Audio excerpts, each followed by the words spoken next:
our treasures, share them with one another to bring comfort to each other. In a moment, we'll offer a time of open sharing, and we will have a microphone who had known Virginia throughout her life. The memories that were frequently referenced was her love of music, and one commented on her ability to play a piano and get all the music out of it that was in it. She loved to do that. Another commented about her willingness to pray for you and her expressions of concern and compassion, that she loved her church, and she was active and a strong support throughout her life. One commented that she was a very frugal person. Virginia did not concern herself with fashion or demand new clothes. She enjoyed going to auctions and salvaging treasures that others may have viewed as obsolete or beyond usefulness. Her love of music led her to offer music for comfort and entertainment in many different settings. One such experience is remembered by Noel when he and his mother would go to the nursing home, and she would accompany him on the piano, and he would play his instrument, and they would share music in that way often. Her love of children and enjoyment of them throughout her life is noted and highlighted by so many. And her love of teaching and the influence that she had on so many young people. I was just introduced this morning to the thing that she had written, her life's values and thoughts. And actually just moments before the service had a chance to read that. And so much of it is so significant and valued. The one thing stood out to me that I felt I would highlight. In about the third paragraph, she says, "You will succeed not because the world owes you something, but because you owe the world something. Learn to work hard and do things for yourself. You have to earn it 100%. What a great life motto to live by, and that I sense that she demonstrated in her life. She had a gift, her love of children, her love of music, her kindness, her compassion, and she shared that with all. Just before the service, William commented to me, and I hope he doesn't mind me commenting, but he said he and his brother were kind of joking, and it's been difficult these last 3 years. Virginia had a type of stroke, and it affected her ability to speak. She'd not been able to speak.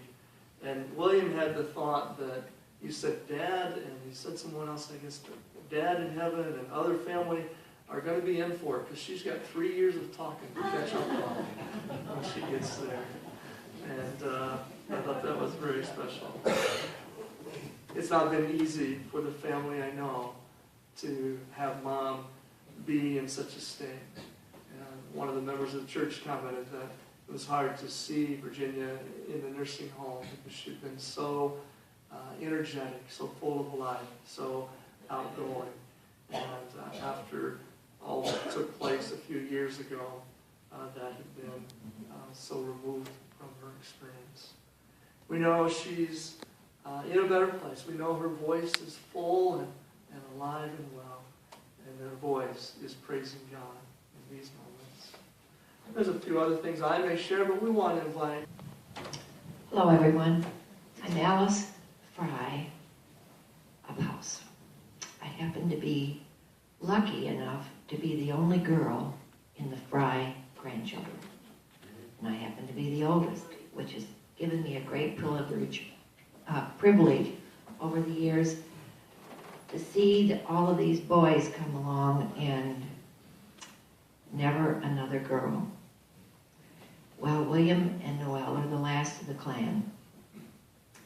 And probably one of the sweetest memories I have, Carol and Barbara and Edward were the 3 little ones in the wedding picture. Well, I happened to also be in that group because I was born in 41 and the wedding was in 47. And Dad was here to marry Aunt Virginia and Uncle Forrest. They'd been here before, or Dad had been here before and married Aunt Bernie, who is the oldest of all of the children. Well, we all sat in the front seat of the car. I'm not sure how we did that, but here's these 4 little ones sitting in the front seat. I know Margaret was in the front, but I don't remember who was driving the car. And we're driving over to the farm for the reception. And I peeked over the back seat of the car, and here's Aunt Virginia and Uncle Forrest, and they're kissing. That's one of the sweetest memories I have, because here I am, a little girl, and all dressed up in a long dress and a little princess, and it was an exciting time. Aunt Virginia and Uncle Forrest were quite a pair. I'm lucky to have had them as my aunt and uncle. Thank you. Well, looking around, I see several people that bring a lot of memories. Helen and Virginia together. You know, they started my kids all off on their way in kindergarten. Every one of them, they couldn't have had a better start.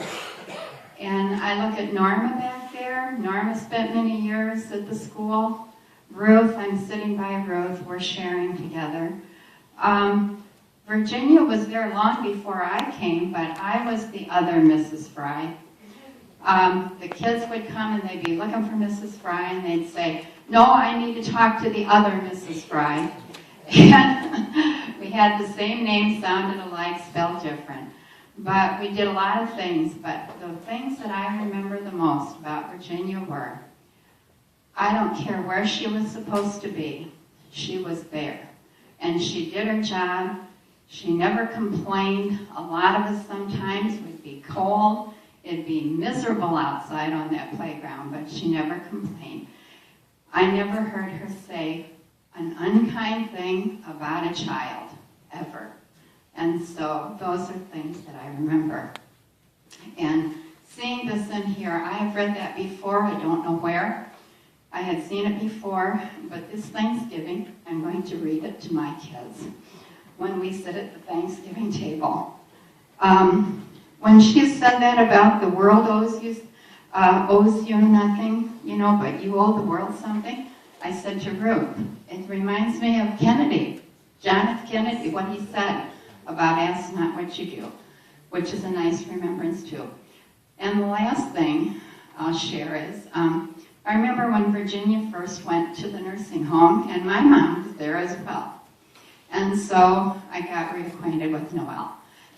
And one of the most sweetest things that I will remember, and I hope you don't mind me sharing it, but I was walking from Mom's room, and I think Virginia had only been there a short time, and Noelle was just quietly reading to her. And I will always remember that. And I'm sure that came to him to relate that way because of how he was brought up. So thank you. I got up this morning knowing I was going to come, and it was foggy in Iowa, but I got here. And what I want to say about Virginia is, and bear with me, 20 years ago we came to Mount Carroll, and we left our family, we left everybody, and we didn't want to. Our son and I didn't want to. But anyway, he was in the middle of the 3rd grade, and we went to school that first day, all nervous, Jerry and I, Casey, and we got out of the car, and who was there to greet us but Virginia? With the biggest smile, and it just made all the difference to us. And then after that, I was lucky to know Carol too. She was precious, and we all worked in the schools together, and I totally agree with Carol. Virginia never said a bad word about any child. She was always there with a smile, and that's been a while ago, but I wouldn't have missed coming for anything in the world. I was lucky enough to 32 years ago to marry into this Fry family. And I came from a background where my family was not close. It was not a functional family. It was relatively dysfunctional family. And then moving into the Fry family, all of a sudden I had cousins and brothers and sisters and parents and grandparents. And I remember the first time I met Virginia and Forrest. And Forrest had a smile on his face as big as the Kennedy Monument or the Lincoln Monument or something. You could walk right through it. His smile was always so big. And no matter how old my kids got, this is about Virginia, no matter how old my kids got, we kind of started a trend here in the Fry family by having twins, and then it seems like everybody started having twins. It was like we had twins all over. So she would ask me every time, are you singing anywhere? How's your music? She always wanted to know what was going on as far as was I performing anywhere. And then I don't think she knew their individual names because she would say to me, how are those twins? How are those twins? And it was never how or Alex and Katie. It was those twins. How are they? She always had a big smile on her face when she did that. She always had a smile on her face through everything. She was a remarkable woman.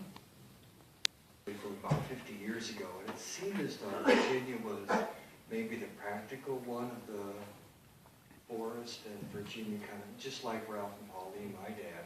So the Fry boys, I don't know that any of us have ever, and our dads, I don't know that any of us ever grew up. So there was one of the times where I was spending the summer at the farm, and so this would mean that she would qualify for immediate sainthood to have 3 boys that were young and ran bunches along with Forrest. So I remember either we rode up the corn, what's the baler thing that goes up into the haymow or whatever? Yep. So as near as I could tell, we either rode up that or she cautioned Forrest ahead of time, don't do that with the boys. So I can't remember which would have happened, but she was the one who put a stop to it, so we all lived and we're here today.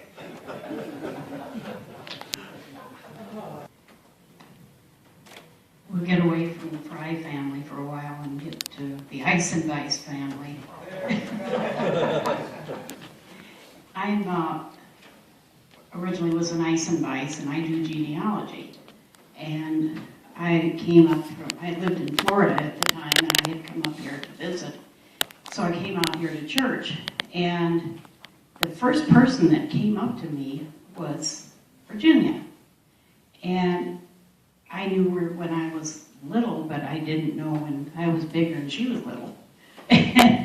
Anyway, she came rushing up to me and started talking